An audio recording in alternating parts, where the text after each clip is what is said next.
inauguré pour vous? Première des choses, ça me conforte dans la même analyse que j'avais lorsque quelqu'un quitte le PDCI pour venir au RHDP. C'est-à-dire que la sphère politique elle-même est en train de dire non à certaines choses et que les politiques ne veulent pas entendre. La sphère politique est en train de dire non d'abord à l'homme fortisme, j'aime l'appeler comme ça, c'est-à-dire je suis l'homme fort, sans moi rien ne se passe. La politique aujourd'hui en Afrique est en train de dire non. Et plus les gens se rendent compte de ça, plus ils acceptent, mieux ça ira. La seconde chose, c'est que les partis politiques, en sciences politiques, nous les appelons des structures d'opportunité politique. Donc, structure d'opportunité politique rime avec ce qu'on appelle avoir un plan de carrière politique. Donc, nos partis ont échoué pendant un temps à créer des schémas de plan de carrière politique pour les militants. Ce qui fait qu'un militant, à un moment donné, qui atteint une certaine force, ne peut que partir, créer une autre force. Et ça, c'est tout ce que nous regardons. Tout le monde est venu de chez tout le monde, et ensuite, ils finissent par se retrouver. Donc, aujourd'hui, l'autre signal, c'est de dire aux partis politiques, attention, mettez de véritables plans de carrière pour vos militants, pour qu'à un moment donné, vous ne soyez pas obligés de connaître des divisions et ensuite de revenir ensemble parce qu'à la base, vous réfléchissez avec les mêmes fondamentaux.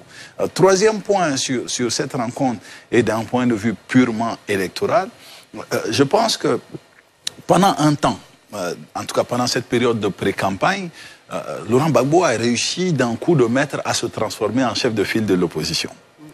Parce que le président Tcham n'a pas su s'asseoir réellement dans cette posture-là, malgré qu'il ait le plus grand nombre de députés au niveau de l'opposition. Le président Gbagbo a contraint tout le monde à venir vers lui.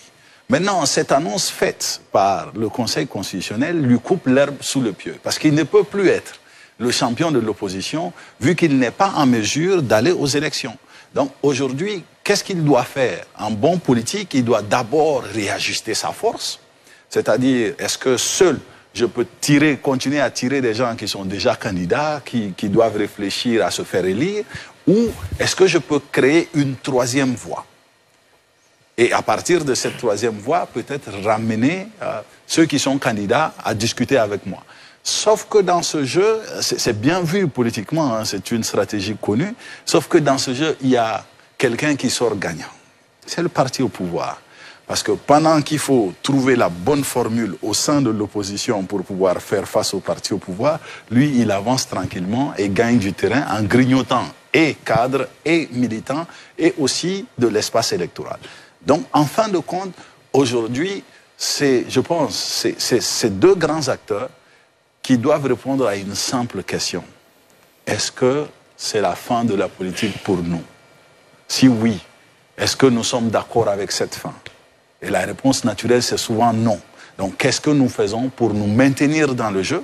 Et qu'est-ce que nous faisons pour maintenir nos partis dans le jeu? Et je pense que cette rencontre va forcément tourner autour de ces points et que les jours à venir nous en diront plus.